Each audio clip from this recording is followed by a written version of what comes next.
In this video, I want to talk about something that has interested me for years as a Pokemon collector and investor. As investors, if you don't already know, you should be mostly sticking to sealed investing and booster boxes as much as you can. Of course, you can utilize slabs here and there, making gains when you grade raw cards, but in general, the majority of your portfolio should be sealed product. And with that, I want to answer a question that I myself, as well as many others, have asked over the years, and that is, how many sealed boxes are left of any given set? What's going on, guys? My name is Riley, aka Pokemon Trader. I'm a collector and investor. I've been doing it for the past 12 years or so, and I've been doing it longer than 99% of other people in the space.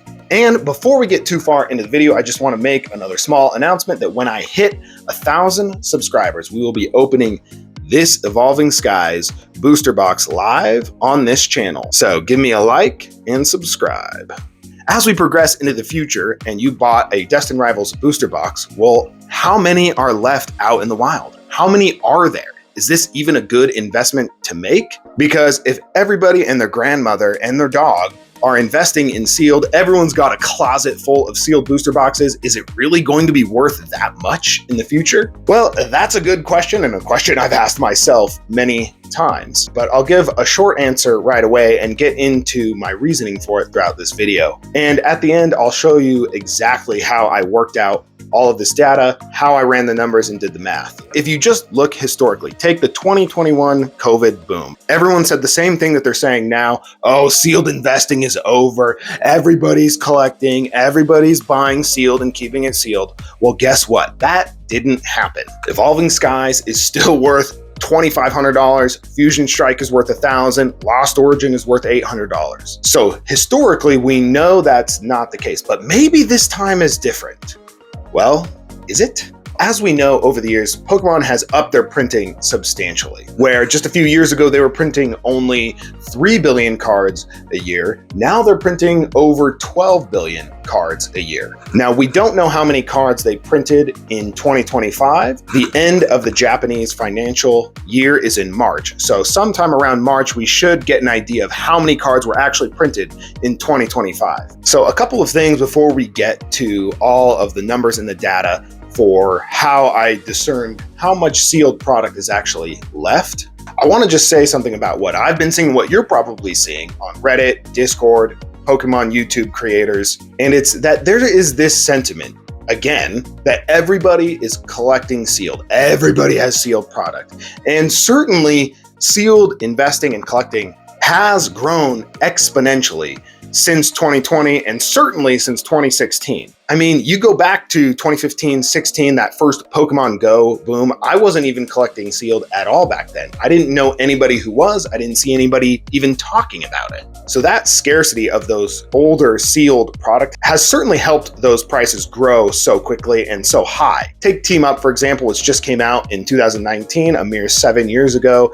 It has already hit $10,000 a booster box. But that was then, and this is now. What can we expect for sealed product released since the COVID boom? Well, that's where I want to get into the math of it to see if we can discern how much sealed product is currently left for the Sword and Shield block.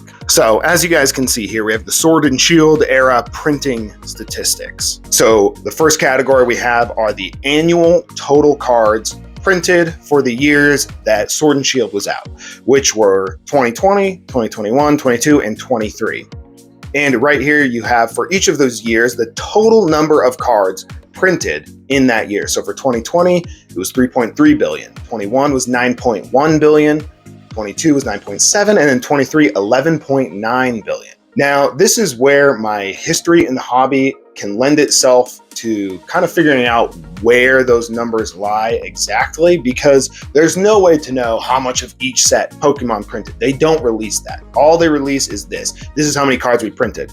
Now, that includes code cards, energy cards, promos, just your regular cards, and all the way up to your alt arts and SIRs. So that first 3.3 billion was printed in 2020. Well, at the time, Pokemon was still printing the Sun and Moon set. So not all of those cards are going to be just Sword and Shield. And again, there's no way to know how much of just Sword and Shield they printed, so we have to do some assuming here. Well, I was around during all of these years and I saw what was happening. I saw the restocks happening. So the best I could do was probably half of the cards printed in each of these years was Sword and Shield. In the early parts, they were printing Sun and Moon and Sword and Shield. In the later years, they were printing Sword and Shield and Scarlet and Violet. So let's just assume half of the total cards printed were Sword and Shield. That gives us the total Sword and Shield cards printed for the entire Sword and Shield block is 17 billion cards. And remember, that still includes code cards and energy cards.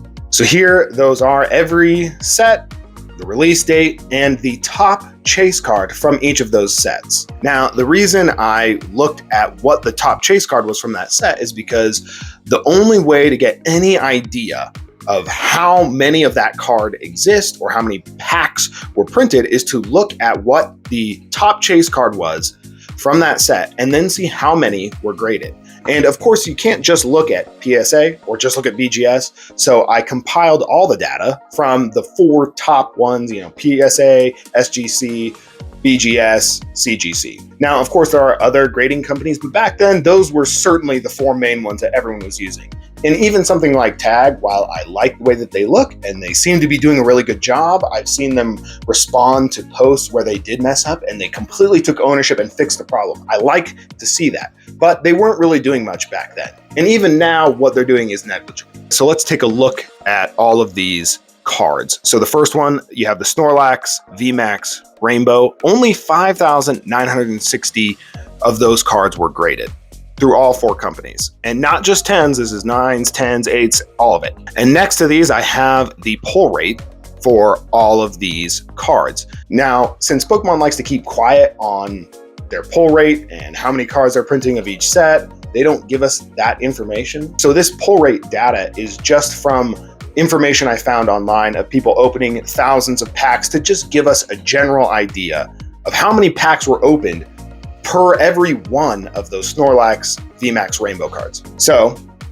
again, you have the 5,960 Snorlax cards graded, and it's a 1 in 650 packs. So to figure out how many packs were opened to get that number, you would have to multiply 650 by 5,960. And same thing down the line. Boss's Orders was the second chase card from Rebel Clash, and then the Charizard VMAX Full Art, which is where you really start to see an increase in grading. Basically 6,000, 2,000, and then you hit the Charizard VMAX from Darkness Ablaze, you got 41,000. Then the Charizard from Champion's Path, 35,000. The Charizard VMAX from Shining Fates, 49,000. All the way down, of course, the one that everyone wants to see, the Umbreon VMAX or the Moonbreon from Evolving Skies. There are 35,309 of them graded at these top 4 grading companies. And the pull rate for the Moonbreon is roughly 1 in 1,666 packs. So for every one of those cards, we can statistically assume that 1,666 packs were opened to get that one card. And with numbers those large, we can be pretty sure that this is actually pretty close to how it actually is. So we can continue going on down the line here. Of course, you got the Charizard from Celebration, 63,000. The Gengar VMAX Alt-Art from Fusion Strike, 28,000. 35,000 Charizard Vs, 10,000 Machamp Vs, 17,000 Mewtwo Vs, 25,000 Giratina Vs, 47,000 Lugia V, 25,000 Giratina V-Star. And with the pull rate next to all of them. So now we get to estimating the number of packs opened and broader calculations. So the packs opened to achieve the above print numbers, just the ones that are graded, because not everyone grades cards, that was approximately 278.5 million packs, which is equivalent to just over 3 billion cards. Now, 3 billion out of 17 billion is not a lot, so where are all of the other cards at? Now, we just know that not everybody grades cards, especially for some of those lesser sets that you saw, like the early Sword and Shield sets where people only graded 5,000 or 2,000. That is certainly not all of that card that exists. Now, remember, as investors, we are a tiny subset of the entire Pokemon fandom. People that collect the TCG are typically kids, despite what you might hear online. My kids collect Pokemon, their friends collect Pokemon, and none of their dads do. So the reality is mostly kids still collect. And oftentimes they don't even know about grading, or don't know how to get something graded, or don't know that they even should get a card graded. And with some of these older sets, like you saw with Sword and Shield base, only 5,000 cards were graded, almost 6,000. And so you can clearly tell people just didn't even know that they should grade that card. So my grading estimate is that approximately 25% of these top chase cards that are pulled get graded. And the way that I came to that number was estimating each set using Google, using AI to do my best to assess how much grading is actually going on per set. Well, for some of the lower sets, like the earlier sets in Sword and Shield, we can assume that only somewhere around 5 to 15% of those cards have actually been graded. But for something like the Moonbryon, I would assume that nearly all of them have been graded. Probably 80 to 90% of Moonbryons get graded. Now, of course, that's not all of them. Sometimes people just don't know anything. Sometimes it's kids. Sometimes they get lost in the mail, damaged. You pull it from the pack and it's not even worth grading, so you just set it on your shelf to display. But again, these are just the best assessment I could do for how many cards get graded. So if we assume 25% of pulled cards get graded, that would be 35,309 graded Moonbryons out of approximately 44,000 total Moonbryons in existence. And what that might look like for the Snorlax, if the numbers really are somewhere in the 5 to 15% graded range, for the 5,960 graded Snorlax VMAXs, that would be out of approximately 119,000 total printed. Now, that sounds like a lot compared to the Moonbryon, but the Moonbryon was exponentially harder to pull than something like the Snorlax VMAX Rainbow. So if the total packs opened quadruples to account for the full population of the cards, that's approximately 12.24 billion cards being ripped throughout the Sword and Shield block. So that's still approximately 5 billion cards that are unaccounted for. So let's see where they might be. Some of the research I did was looking into all of the ancillary products that print energy cards. If you don't know, an ETB comes with 40 energy cards. There are, I think, 20 energy cards in the battle decks. They have energy bricks that come in stacks of 100 or 200 just in cases. So my estimate for the number of energy cards was a little bit more difficult to tell, but anywhere from 500 million to 2 billion cards printed. And then, as I mentioned, ancillary products, you have the ancillary predetermined products. So these are products that come with preset cards. There's no chance you could pull a Moonbryon. It's just a preset. The list of the cards is on the back of the battle deck or whatever it may be. So I estimated that to be about 1 to 2 billion cards printed for those kits. So if you add all those numbers up, 12.24 billion ripped, approximately 2 billion, let's just be generous, energy cards printed, 2 billion ancillary products printed, you come to a total of 16.24 billion cards. So what does that mean for us? Well, the final estimate of sealed product remaining for Sword and Shield, roughly 5.8% of total Sword and Shield product remains out in the wild, still sealed, after accounting for open packs, energy cards, and ancillary products, as we mentioned before. Now, this is obviously just the best that I could assess what percentage of sealed product is still in existence. And I would actually probably assume that this number is a little bit lower, maybe anywhere down to 2.5% of total product still available. But 5% is pretty good. So you know, if you buy Sword and Shield sealed product, there is approximately only 5% of those cards left sealed in existence. And don't forget, people are going to continue ripping these packs. They're going to keep wanting to chase these chase cards, master sets. They are going to continue doing that, even when these cards get expensive. And one last thing I'd like to add for another way that these packs get opened